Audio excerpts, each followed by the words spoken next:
I have every single quad 100 permutation since season 16, even after the powerful friends and radiant light nerfs. I have every single stat at 200 just because I thought it'd be funny.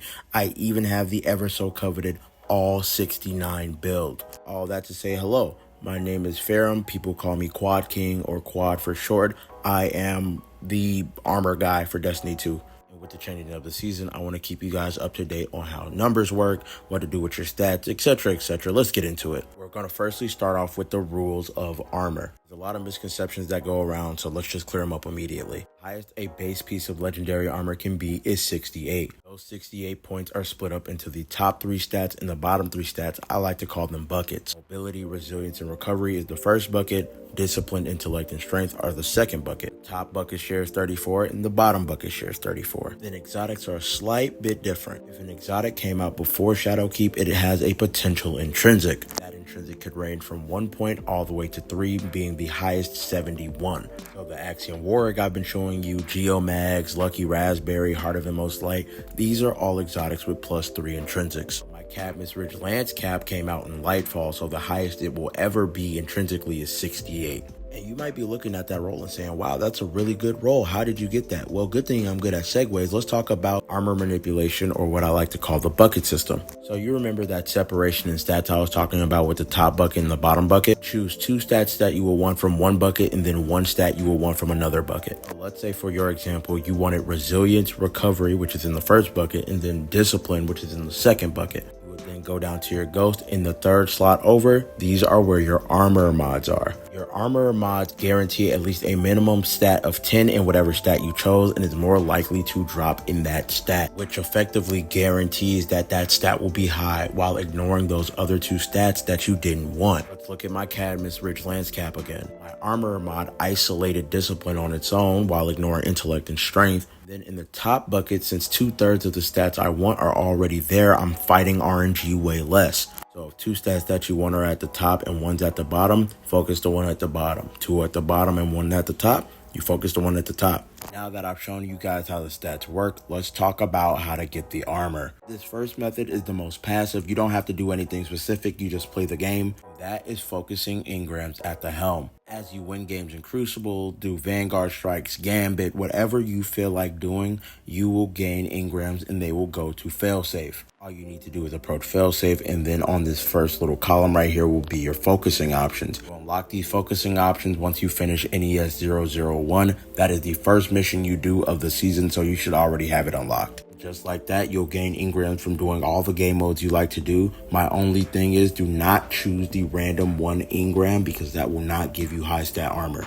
And doubly, it will give you marks which don't have stats, which just hurt you in the long run. As you can see here, just purchase one, go right to the helmet, and look at that, a 66 roll. And remember, you're doing all of this passively. You're still playing the game modes you like to do. You're still doing the content you like to do, but now you have a second objective of a stat goal. This next method is for those that actively want armor. Like, hey, I will farm whatever you need me to do. I just want the stats. European Gear 3 gives high stat armor from random bosses all around Europa. The final chest of Dares of Eternity always gives out good high stat armor. No, the lightning round chests do not. The Biosphere set, which is actually a world drop, gives pretty high stat armor too. I've gotten 67s and 68s from them. And before we step into the deep end, we have Pit of Heresy. What makes Pit of Heresy so good compared to the other dungeons is its final boss gives armor with 2 guaranteed spikes, which means that 2 spikes in your armor will always be 16. This is by far the strongest regular armor farm. The main problem with Pit is that it's a farmable dungeon, and if you're going to go for a farmable dungeon,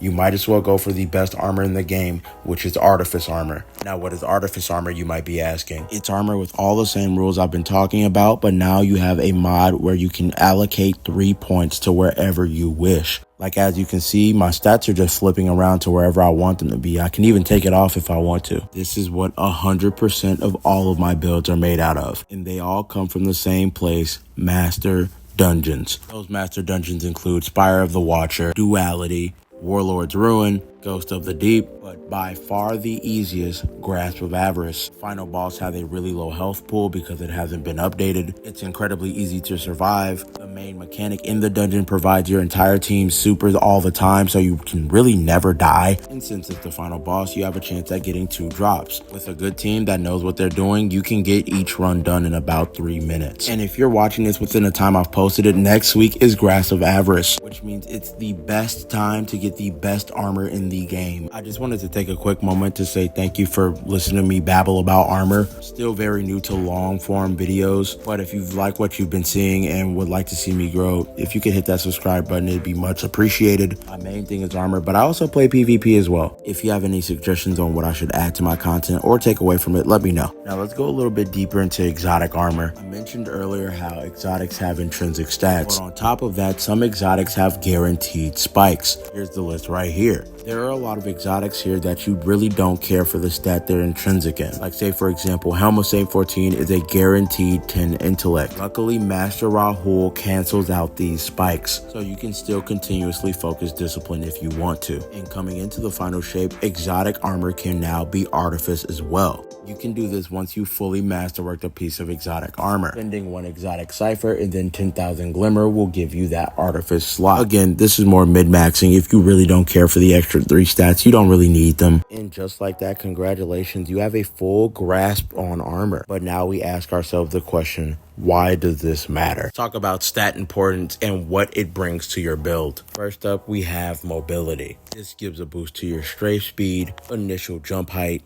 and if you're a hunter, your dodge cooldown. Titans and warlocks don't really see this stat as incredibly important, and for hunters, well, it's your main class ability stat. But even then, I've seen hunters forgo mobility completely. I'd say not all that useful in PvE, but pretty decent in PvP.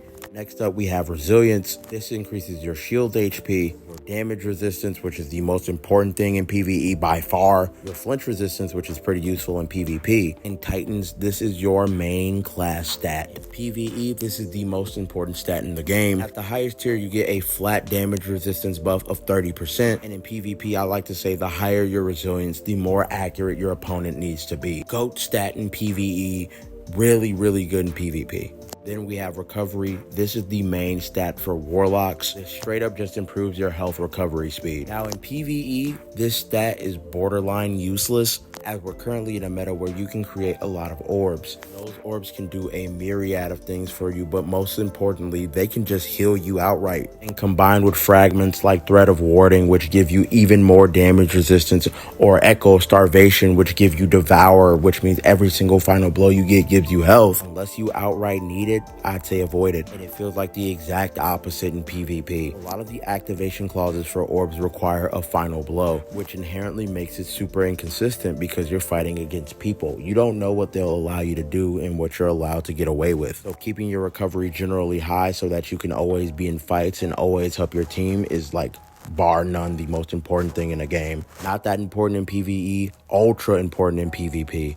Then we have discipline. You should be throwing more grenades. Whether you're using it for utility or for its outright kill potential, discipline is super important. Whether you're playing PvP or PvE, just keep this one generally high, like bare minimum tier 5. Then we have intellect. Intellect is exactly like recovery. This is the speed at which you gain your super, which is your strongest ability, of course. And in PvE, you just get it through doing or dealing damage. And with the abundance of enemies you will find in almost any PvE situation, you will get your super back really fast because you're going to be doing a bunch of damage. PvP is all about getting that super though. If 2 guys are slaying out equally and one guy has the higher tier super cooldown, they'll just get their super first. And someone getting their super first could mean you just lose the game, even if you were playing the best game of your life. Always have a high tier super in PvP. Strength is the only stat where I say to each class their own. For example, hunters have gambler's dodge, which means that they don't really care about their strength. Anytime they dodge near an opponent, they get their melee back. They even have a build completely built around dodging and then punching something to immediately get their dodge back to restart that whole cycle. Titans have builds that are very prominent in meleeing, but their melees also return back to themselves. Say, for example, the bonk hammer build. And warlocks really just do whatever they want. So for strength, I'll just leave that one a giant question mark. You guys in the comments can talk about that one.